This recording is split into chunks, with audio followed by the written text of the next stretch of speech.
Алексей склонился над гробом и, увидев лицо покойной, остолбенел. Его дыхание перехватило, руки затряслись. Но времени на замешательство не оставалось. Служба должна была начаться. Он, священник с опытом, знал цену самообладанию. Хотя каждый раз, когда приходилось иметь дело со смертью, в душе возникало отвращение и страх. Возможно, потому что еще до принятия сана ему самому довелось смотреть смерти прямо в глаза. Большую часть своей жизни Алексей провел в операционной. Он был одним из лучших хирургов в Новограде. Его приглашали на сложнейшие операции, он руководил отделением, коллеги ценили его руки и голову. Он мог бы до сих пор стоять у стола, если бы не беда, раздавившая его жизнь. С женой он расстался еще 20 лет назад, не по своей воле. Елена умерла при родах, оставив ему единственное утешение — сына Кирилла. Алексей воспитал его один, совмещая работу с заботой о мальчике.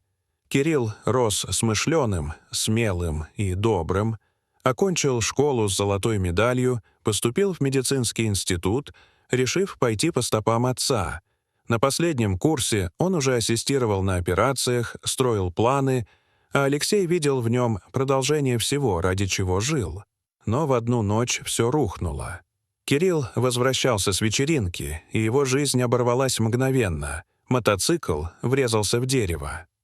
Алексей не поверил, когда услышал весть, сердце будто остановилось. Его сын никогда не пил и ездил аккуратно. Правда, выяснилось позже. За рулем сидела его подруга Марина. Она выпила, но решила, что справится, но судьба распорядилась иначе. Кирилл погиб сразу. Марина чудом выжила, но с тяжелыми травмами. Алексей потерял не только сына, он потерял силы жить. Сутками лежал дома, отказывался от работы. Но на следующий день после трагедии позвонил главный врач. Требовалась срочная операция. Единственный, кто мог ее провести — Алексей. Ирония судьбы. Оперировать нужно было именно Марину. Алексей почувствовал, как в груди вспыхнул пожар ненависти. «Никогда, ни за что, пусть умрет», — решил он. Вслух лишь сказал, что отказывается. Этим отказом он перечеркнул карьеру. В больнице понимали, что пациентка непростая. Ее отец был заместителем прокурора. Через несколько дней Алексей вынужден был подать заявление. «Я предупреждал», — бросил главный врач. Для Алексея это стало ударом добивающим. Он потерял все — сына и любимую работу. Он бродил по улицам ночами, не зная, куда деть боль, пока однажды не рухнул у ворот небольшой церкви.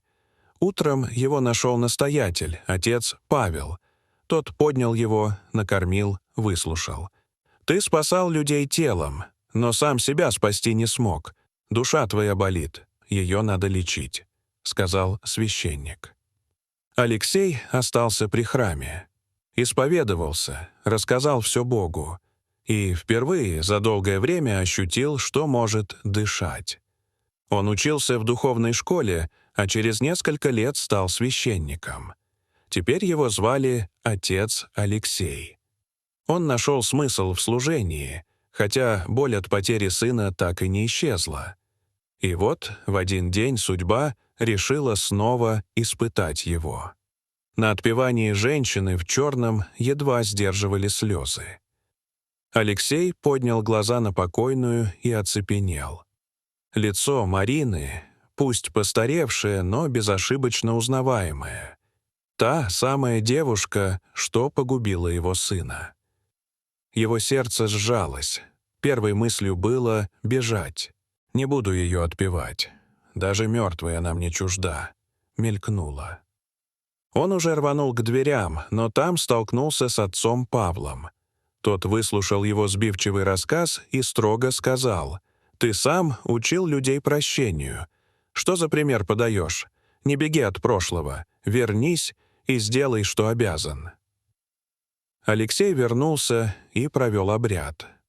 А потом услышал шепот прихожанок. Они говорили о Марине, мол, дочь прокурора когда-то жила в роскоши, а умерла нищей пьяницей.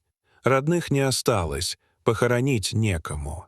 И еще у нее был ребенок, которого она родила от студента, а потом сдала в детдом. Эти слова ударили Алексея как молния. Студент. Тогда Кирилл тоже был студентом. Они встречались, он знал об их романе. Неужели ребенок мой — внук? Сердце Алексея колотилось. Женщины упомянули, что мальчика звали Никитой. Сомнения мучили, но в душе он уже знал ответ. Он принял решение — найти мальчика. Похоронив Марину как полагается, он поклялся Богу, что найдет Никиту и заберет к себе. Поиски были мучительными. Алексей обошел несколько детдомов. Лишь в последнем директор нашла запись «Никита Маринин». Сказала, что мальчика усыновили 3 года назад. Алексей умолял дать адрес семьи, но директор отказала. Тогда он украдкой сфотографировал данные из папки. Семья жила в элитном поселке. Алексей отправился туда. Дом оказался роскошным, за высоким забором. Женщина, открывшая ему, встретила его злобой. Алексей представился дедом Никиты, просил поговорить. Но его выгнали, выставили охранникам за ворота. Слезы отчаяния жгли глаза. Прошел год. Алексей продолжал служить, но мысли о внуке не отпускали. Он часто приходил к могиле Марины, молился за нее и за Никиту. И вот однажды у ворот храма остановилась дорогая машина. Из нее вышел мальчик лет 8 с водителем. Его привели в приходскую школу. Когда Алексей увидел лицо ребенка, мир перевернулся. Те же глаза, те же ямочки на щеках, как у Кирилла. Это он, Никита. Мальчик подошел и тихо сказал: «Здравствуйте, меня зовут Никита. Я хочу учиться у вас. Мама была против, но я настоял». Алексей с трудом удержался, чтобы не разрыдаться. Он взял его за руку.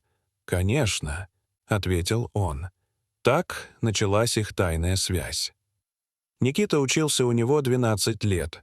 Алексей не решался сказать правду, боялся сломать жизнь внуку. Но каждый раз, глядя на него, видел Кирилла. В день, когда Никита должен был стать священником, Алексей почувствовал сильную боль в сердце. Он держался до конца обряда, а потом рухнул. Внук подбежал, схватил его за руку.